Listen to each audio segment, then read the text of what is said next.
की जाती है। और सोचिए ये हाल है कांग्रेस के कॉरपोरेटर की बेटी का कर्नाटक में, और उसके बाद भी ये कैसे लोग हैं ये कि ये बाज नहीं आते, अपराधियों को संरक्षण देने की कोशिश करते हैं।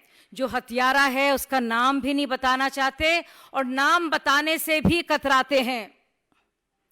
उसके ऊपर आपने सुना नक्सलियों को शहादत का दर्जा देते हैं। तो चाहे बात हो रामेश्वर ब्लास्ट की या फिर इस चाकूबाजी की, पानी की किल्लत की या कट्टरवादियों को संरक्षण देने की, ये साफ जाहिर है कि इंडिया अलायंस और उस अलायंस के तहत जो भी ताकतें हैं उनका साथ पूरी तरह से कट्टरवादियों के साथ है और अपराधियों के साथ है।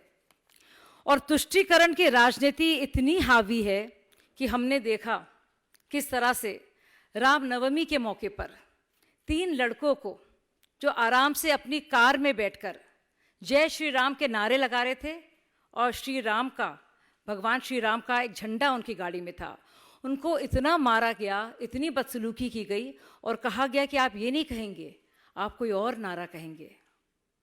और सोचने वाली बात है, ये वो लोग हैं जो अभिव्यक्ति की आज़ादी की बात करते हैं। इसके अलावा हम सब जानते हैं प्रियंक खरगे जी ने क्या कहा था कि हर एक औरत को हम बिस्तर होना पड़ता है, यानी she has to sleep with men to get government jobs. पुराने उनके नेता हैं शामनूर जी दावनगिरी से, उन्होंने क्या कहा था, women deserve to be in kitchen. शायद ये बात कांग्रेस के नेता इंदिरा गांधी जी के लिए, सोनिया गांधी जी के लिए और प्रियंका गांधी जी के लिए भी कह रहे थे। सोचिए डीके शिव कुमार जी को जब एक कुकर बॉम्ब का इस्तेमाल होता है और हम देखते हैं कितना खतरनाक वो हो सकता था और था। क्या कहते हैं कि जो भी इसमें हमलावर थे, जिन्होंने भी इस घटना को अंजाम दिया था, वो हमारे भाई हैं।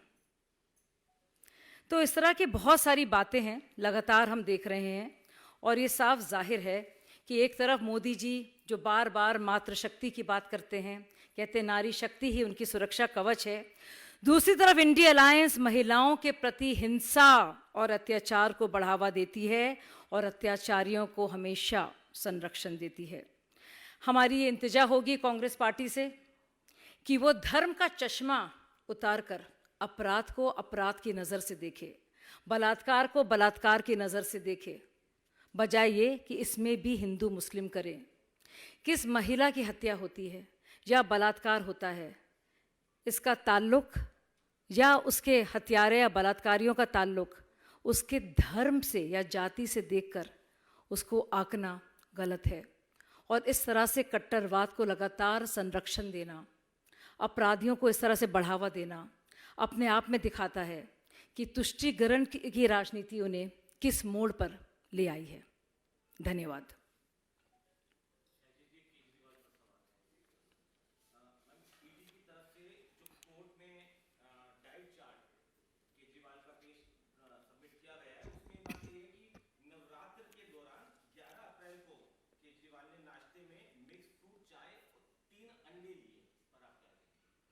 देखिए, एक तो मुझे तो लगता था, मैं अच्छी तरह से उनको जानती हूँ और केजरीवाल जी को भी इस बात के पूरा अंदाज़ा है कि डायबिटीज़ के लिए उनको क्या लेना चाहिए, क्या नहीं लेना चाहिए।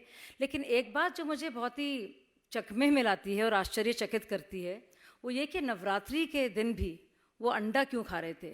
मुझे तो लगता था कि वो अंडे से परहेज़ करते हैं, कम से कम ये तो दिखाते थे। लेकिन क्योंकि ये मान्यता है कि नवरात्रि के दिन कम से कम मुझे लगता नहीं था कि वो अंडे का सेवन करेंगे, लेकिन ये बात सामने आई है। लेकिन इन सबसे बढ़कर ये चलिए उनकी पर्सनल चॉइस हो सकती है कि वो अंडे का सेवन करना चाहेंगे नवरात्रि के दिन, ये उनकी अपनी मर्जी है।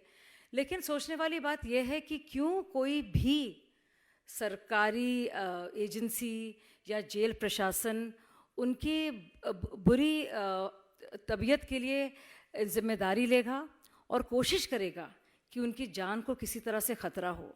क्यों ऐसा कोई करना चाहेगा? तो मुझे लगता है इस तरह के सनसनीखेज़ बयानों से बचने की ज़रूरत है।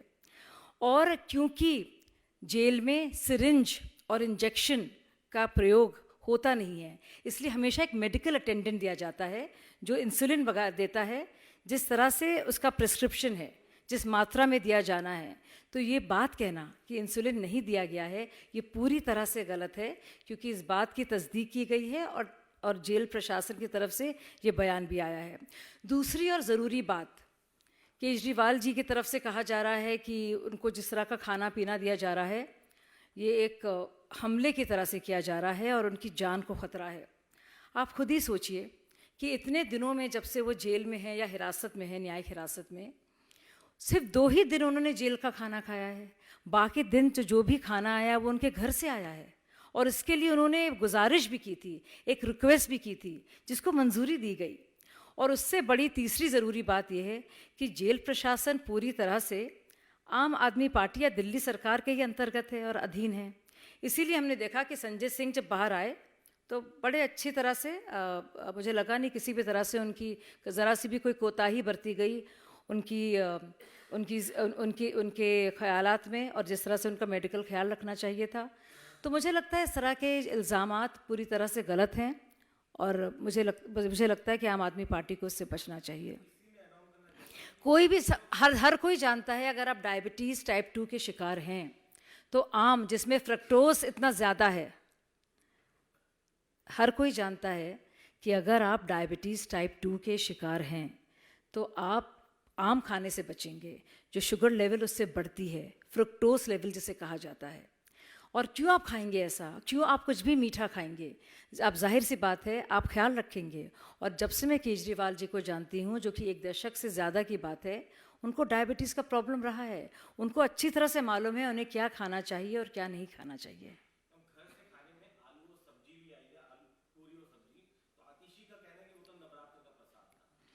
देखिए, दोनों चीज़ें नहीं हो सकती हैं एक साथ।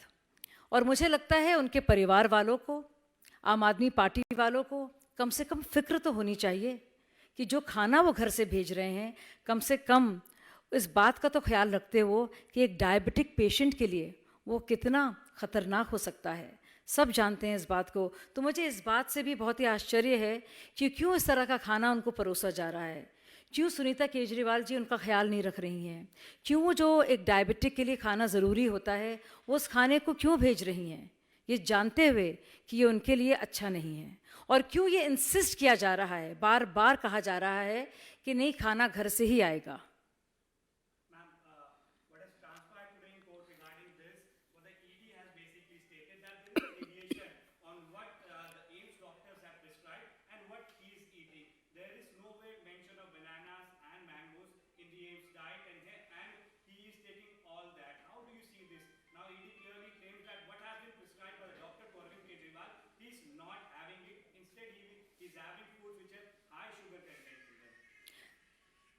Well, it's rather strange and bizarre that Arvind Kejriwal insists on getting homemade food, which is actually allowed.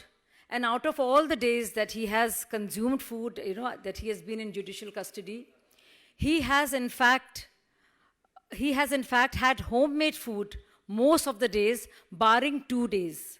So it is intriguing to me as to why his family or whoever is offering to bake the food is not aware of what his requirements as a diabetic patient are. I have known Kejriwal ji for more than a decade. And Kejriwal ji has always known, we all knew that he is diabetic. So I don't know why he would consume, or why would this kind of food be given to him, which would be high in sugar, high carb diet, or even mangoes, which are high in fructose, which would spike your sugar levels. So it is indeed unfortunate that this is being said. And I don't think anybody would, no jail in India would do this, because we are a very responsible democracy. And I don't think it is even possible that insulin would be denied to a diabetic patient, no matter whether he's a CM or any other patient in this country. And there is a medical attendant who has been there at his beck and call, and also who is giving him the required amount of insulin directly. Because syringes and injections are not allowed inside, they have to be there done. This process has to be conducted in the presence and through a medical attendant only. जी.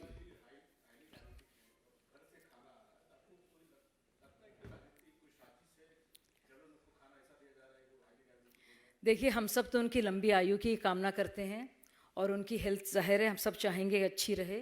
और मुझे लगता है हमसे ज़्यादा जो सारी जो agencies हैं, जो जेल प्रशासन है, वो भी चाहेगा कि उनकी जो भी मरीज़ हो उसका ख्याल रखा जाए। तो मुझे समझ में नहीं आ रहा है ऐसे किस तरह के गैर जिम्मेदार लोग हैं जो घर से खाना भेज रहे हैं उनके लिए, और इस तरह का खाना भेज रहे हैं कि उनसे उनकी डायबिटिक कंडीशन ख़राब हो।